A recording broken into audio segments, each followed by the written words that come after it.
victime, croyez-le ou non, de profilage racial, un homme de 71 ans.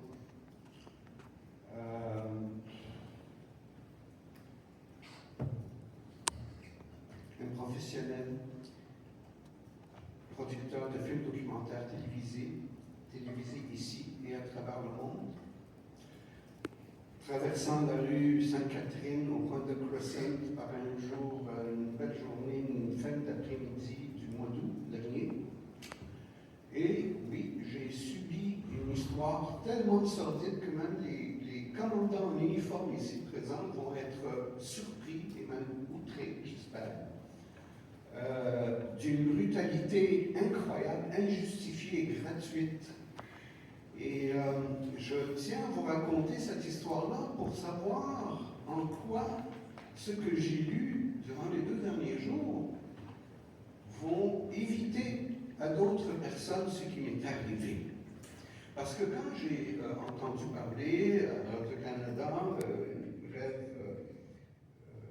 une brève entrevue avec le commandant de la guerre, que j'admire énormément d'ailleurs, je me suis dit, ah ben tiens, voilà quel pas en avant.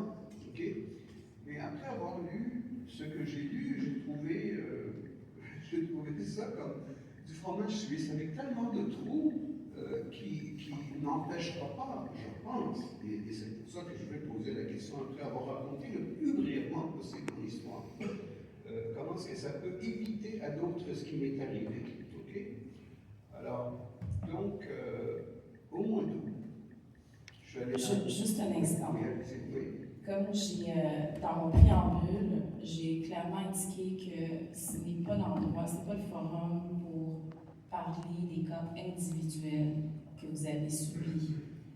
Donc, est-ce que vous avez une question directement que vous voulez La seule poser? façon que je peux avoir la réponse à ma question, c'est de raconter le plus brièvement possible mon histoire pour savoir comment est-ce que ce qui m'est arrivé va être rendu impossible ou difficile avec les nouvelles propositions, avec les nouvelles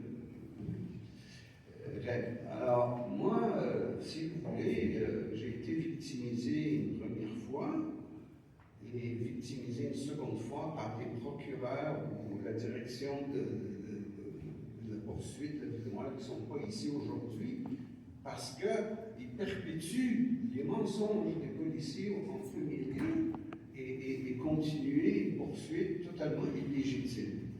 Alors, et puis bien sûr, les policiers qui sont toujours très protégés par la fraternité, aux avocats, pour les protéger, que ce soit à la déontologie policière ou ailleurs. Écoutez, moi, ce qui m'est arrivé aujourd'hui, si ça arrive à d'autres, encore et encore, ça peut mener à quelque chose de terrible à la longue haleine dans la ville de Montréal. Écoutez, je suis né très loin d'ici comme commandant de guerre, j'ai vu des choses, j'ai vu que des révolutions citoyennes peuvent, à un moment donné, connaître des éruptions incroyables. Je veux dire, on ne peut pas continuer comme ça. Il y a un problème de recrutement. Bon, j'ai entendu parler avec d'ailleurs beaucoup d'enchantement, de recrutement, de minorités, etc., de femmes, mais j'aimerais ça voir le recruteur, j'aimerais ça rencontrer vraiment, même dans un contexte totalement amical, le recruteur qui a recruté le jeune policier de 22-23 ans qui m'a fait souffrir, et avec les 9 autres policiers, ils étaient 10 policiers sur moi, j'ai failli mourir à la George Floyd. J'avais un genou ici, là, sur mon cou, j'ai failli mourir. À un moment donné, je me suis dit, je ne verrai pas mon fils terminer son école de médecine, ou ma fille terminer l'école de production de films qui veut prendre ma compagnie après moi. Je me suis dit, mais tu as évité t'as négligé de mettre à jour ton testament, tu es en train de mourir, ils sont en train de t'étouffer.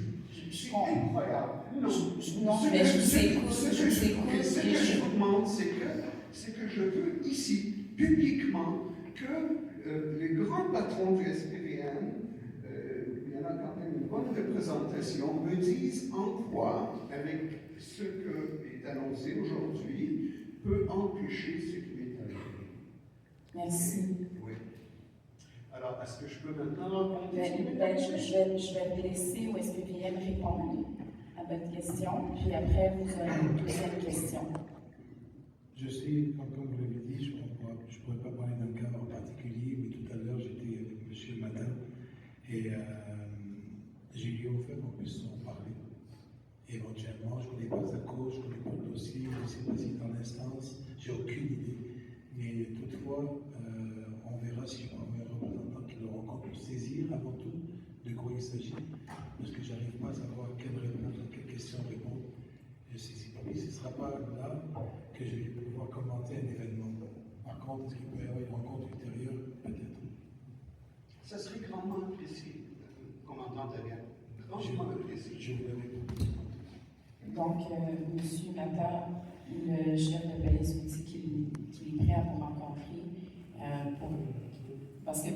Ou un de mes représentants. Ou un de vos représentants, oui, effectivement. Mais on vous a entendu, mais ce n'est pas le lieu pour parler des faits individuels. Donc, est-ce que vous avez une autre question? Sinon, je vais passer à la prochaine personne. Vous avez déjà fait un préambule. Là, maintenant, vous passez à la deuxième question, sinon je vais passer à une autre personne. Je vais poser une question assez pointue, parce que ça m'empêche d'ailleurs de prouver ce qui m'est arrivé. Okay? Je parle des caméras de sécurité. Je ne parle pas nécessairement des caméras corporelles. Ce que je souhaite que ça devienne réalité, parce que ce qui m'est arrivé ne serait pas arrivé si les policiers avaient des caméras corporelles. Ça, c'est une chose. Mais les caméras de sécurité, puis la police l'utilise pour arrêter les malfaiteurs. Mon Dieu, mais quel outil incroyable! Tous les coins de rue, il y a des caméras de sécurité. Moi, ce qui m'est arrivé est exactement entre deux, pas une, mais deux caméras de sécurité. Et j'ai demandé les enregistrements quelques jours après l'incident. Sauf qu'on a fait l'erreur de se demander au SPVM. Il y a un avocat qui m'a dit plus tard, c'est comme laisser le loup dans la bergerie, parce que la réponse est venue très vite, même pas.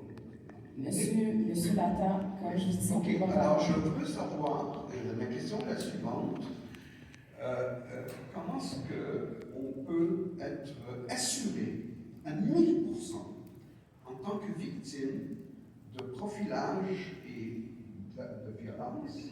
Comment est-ce qu'on peut être garanti de recevoir ces outils-là, les enregistrements de caméras de sécurité?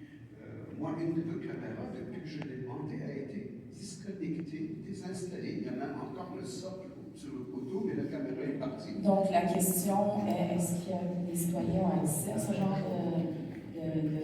J'ai pas de réponse claire parce que vous connaissez pas du tout le dossier. Et si monsieur est représenté par un avocat, il devrait vraiment être bien conseillé. Mais encore une fois, je réitère que ultérieurement, si on veut qu'on comprenne son histoire, on serait disposé à le rencontrer. Merci beaucoup, monsieur Matin. La prochaine personne appelée au micro, Béatrice Kyrier.